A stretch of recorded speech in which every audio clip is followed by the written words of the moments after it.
Hi, I'm Kaila Ali, and welcome back to the Ali Perspective. Now, I've missed you guys, and there's been a lot of things that has happened in these few weeks since I have talked to you guys and really, kind of connected what's going on in the football world.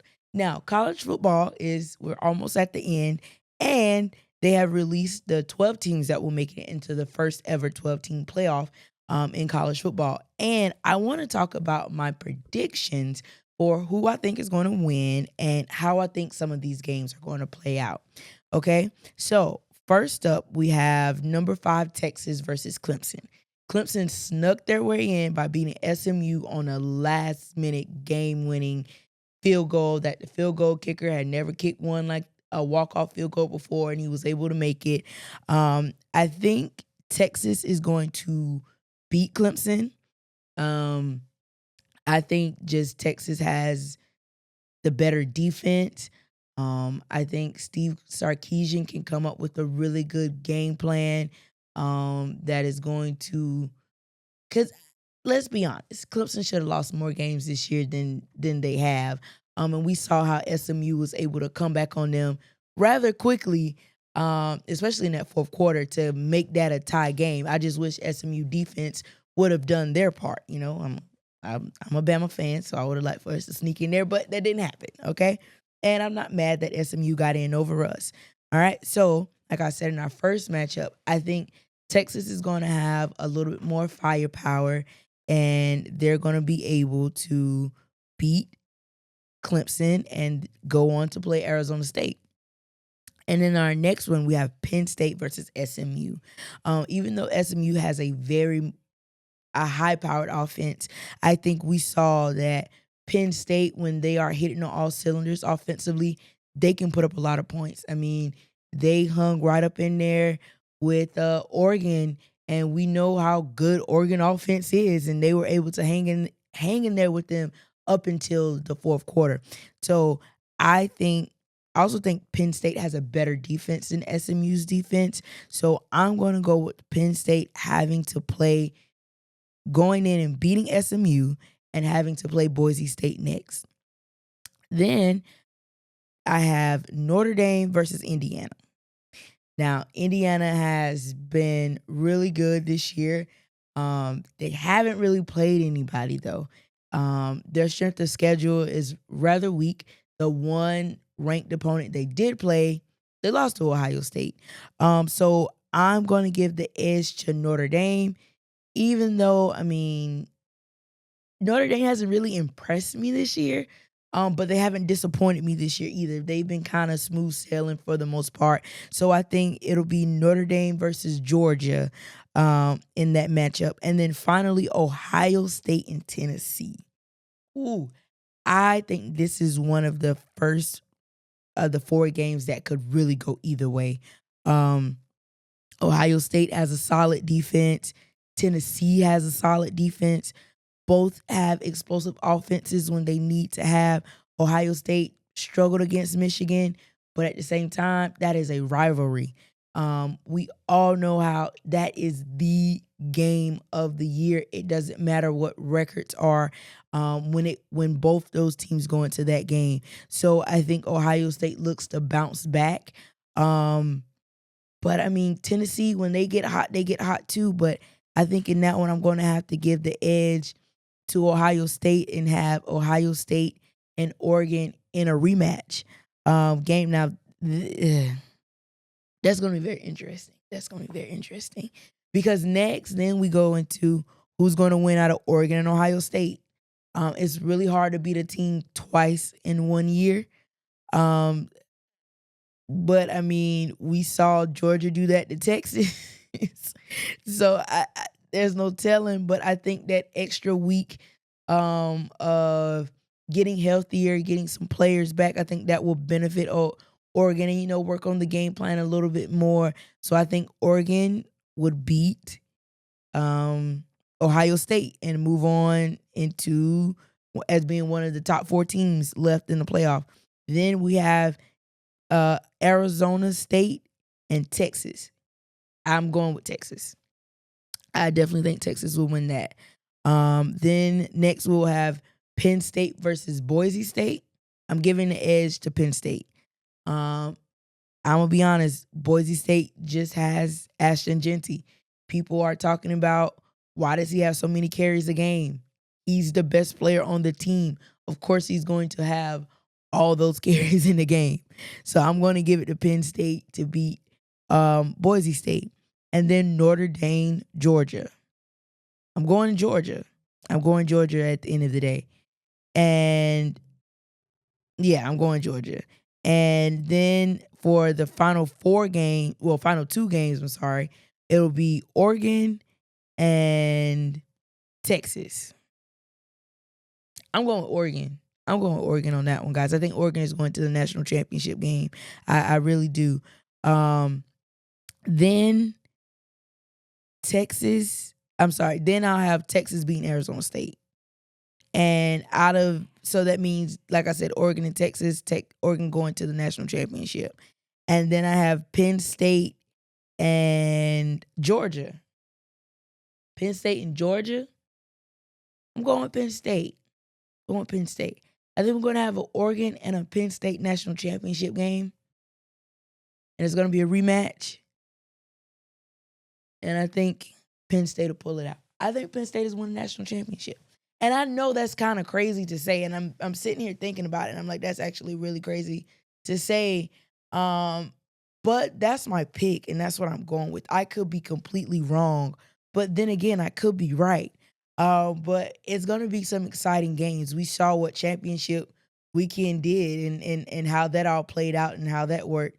So I know these next games going into the 12-team playoff is going to be ridiculous. I mean, coming down to the wire, I don't expect there to be any blowouts. I think teams are going to trade punches until the whistle blows. And I mean, we've seen some overtime games that happen as well. So I think as college football fans, we couldn't have asked for anything better.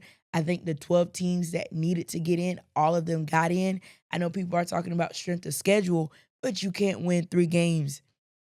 You can't lose 3 games and think that you're going to go in and I mean, because I know people are saying that Alabama should have got in. But like I said, you lose 3 games, and all your 3 games are to SEC opponents who you should have beat. All 3 games very much should have won, and you lost. You can't get in to the college football playoff and think that that's gonna play out. Like I don't see that. I really don't see that. But like I said, that's who I think is going to go to the national championship. I was just checking to make sure what Clemson record was to make sure I'm not misquoting how many wins and losses they've had. But it's going to be very interesting to see, and I can't wait to sit down and talk about it with you guys as we discuss what's going on. Now, on to the NFL. A lot of things have been going on in the NFL, and I want to talk about some of the things, including the fact that, and this is a mix of NFL and college, Bill Belichick has decided to take the head coaching job at UNC, and he says he wants to make UNC a pipeline for the NFL. He wants to make it that school that is a 100% pipeline to the NFL. And I think that that is going to be very interesting to see because Bill Belichick is very much a old school coach, and this new generation of athletes are very flashy and very colorful, I guess you would say. And it'll be really interesting to see how Bill Belichick is going to handle that, how he's going to be able to reel in the top recruits to UNC, how with the transfer portal as well as NIL money, how schools are being allotted money to pay athletes, how that's going to work. But that's something to keep an eye out for everyone. Next season is going to be very interesting. These next few months are going to be very interesting with who is going to sign to UNC. Are there going to be recruits who decommit to go to UNC because Bill Belichick is there and they know that he can possibly make their NFL dreams come true? I mean, this is a guy that has won plenty of Super Bowls. I mean, so that's going to be really interesting to see how that works out with him. And in other news, I just want people to know Bryce Young was not the problem. And I told you guys Bryce Young wasn't the problem when everyone insisted that he was the problem and said that they should bench him and that we made a mistake by choosing him over CJ Stroud. I want to say so far he has proved me right. He took those 2 weeks, 2 or 3 weeks that he was benched. He got himself back together. He was able to gain confidence by sitting on the bench, which is what I believe he needed to do because he lost all his confidence. Sometimes being benched, that can help build it up. And then we go on a 2-game winning streak. And we should have won our last 3 games. We should have beat the Chiefs. The Chiefs has one of the luckiest, I've been one of the luckiest teams I've seen. They should have lost 5, maybe 6 games already this season. I'm like, come on now. Should have beat the Buccaneers. Our defensive coordinators let us down on that one. How you let them just drive down the field like that? Why are you playing zone coverage? And Mike Evans is the number 1 receiver, and you're letting them just get 15, 17, 20-yard chunk throwing plays? Come on, you're supposed to play press coverage. Man, why are you in zone? With less than a minute left in the game? Come on. You know our defense isn't that great. And you put them in that situation. So our defensive coordinator let him down on that one. Also on the Chiefs one too, Bryce Young did what he was supposed to do. And then with the Eagles, drops. Catch the ball. Bryce Young can't do his job any better. He's putting the ball in places for you to catch. And what do our wide receivers do? They drop the ball. I can probably show you a 5-minute video of wide receivers dropping balls on Bryce Young that are very much catchable and should be caught. They're paying you to catch the ball. Catch the ball. I don't want to hear excuses for, oh, they're rookies or that. No, you've been catching the ball middle, high school, college. Now you can't catch the ball in the NFL?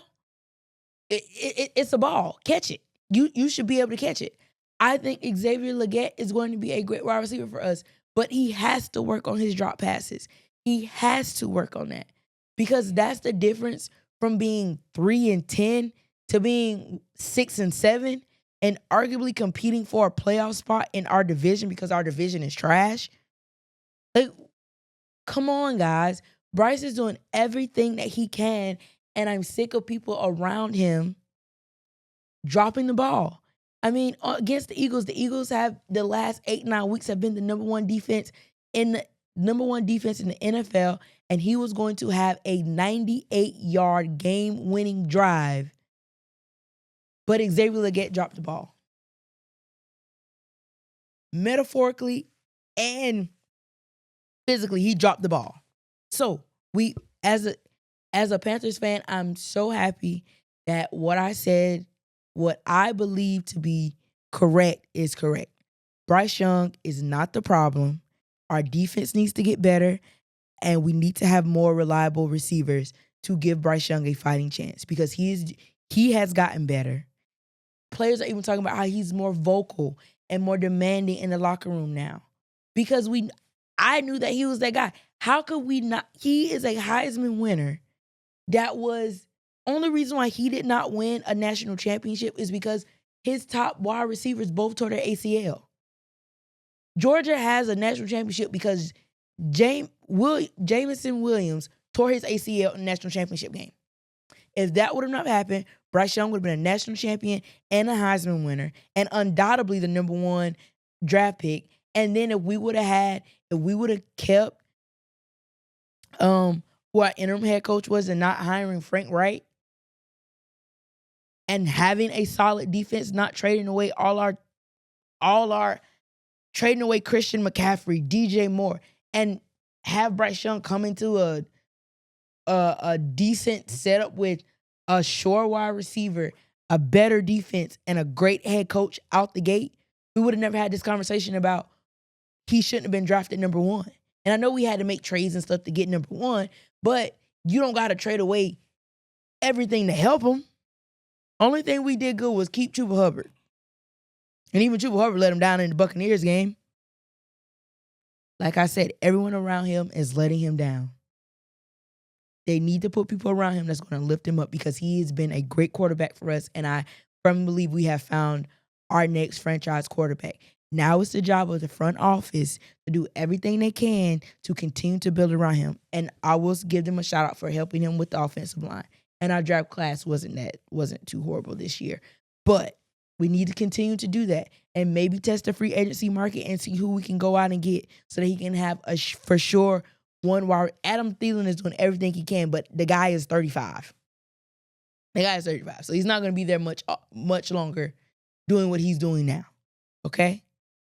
Now, the Eagles. The Eagles are a team that everyone seems to be panicking over, and I think they have no reason to panic. I honestly think they have no reason to panic. People are saying they should have whooped.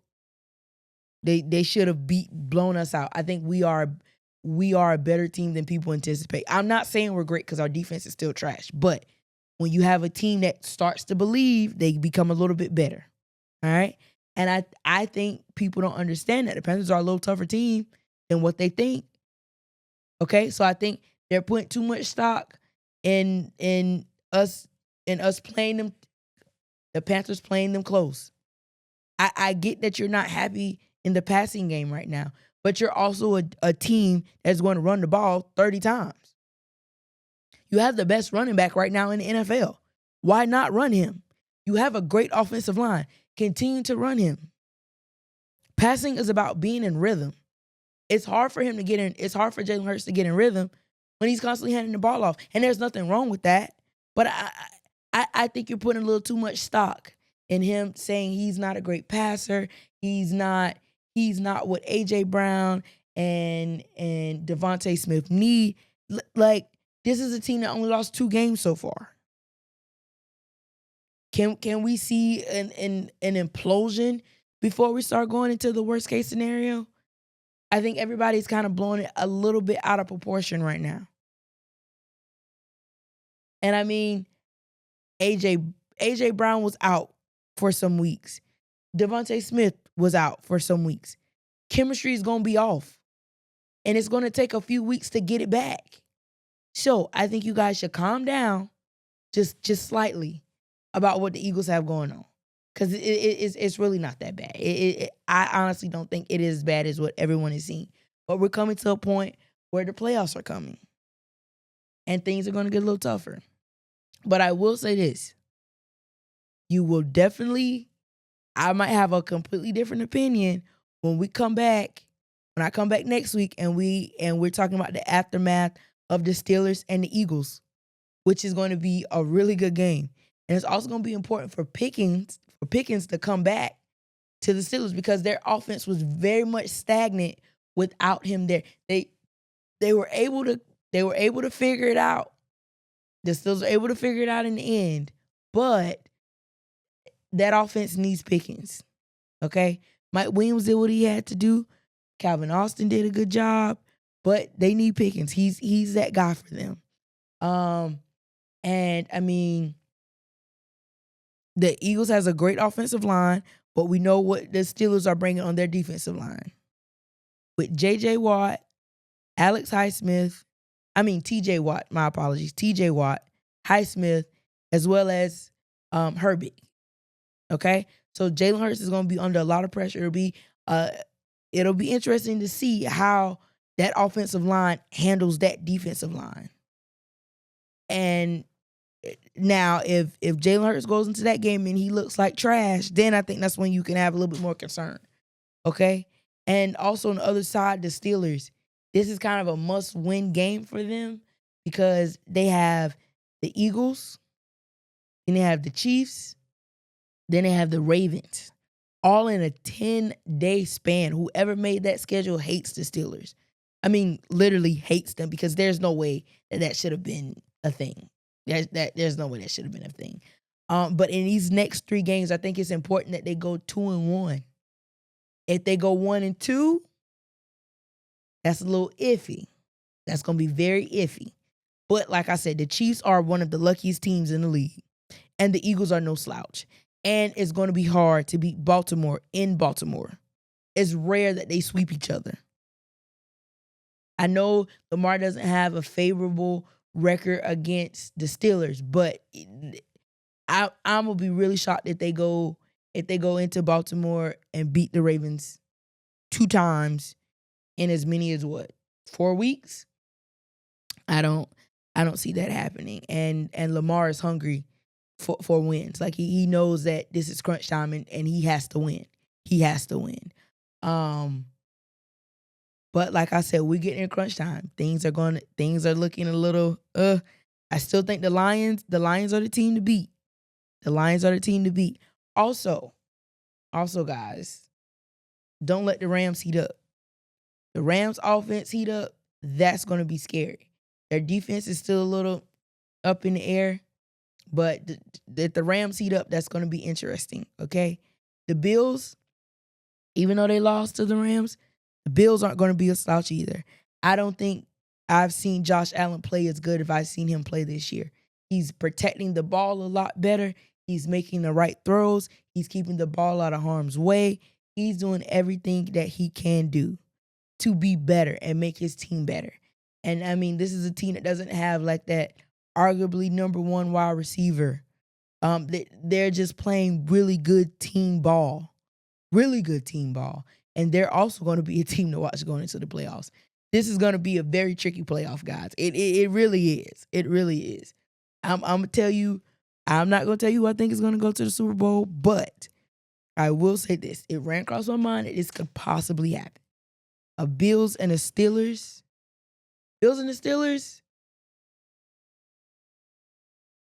Super Bowl. Oh my goodness. That could be something. But it also could be a Bills and a Lions Super Bowl. Two teams who've never won a Super Bowl. But I mean, we're still too far out to completely, make assumptions or make statements just yet.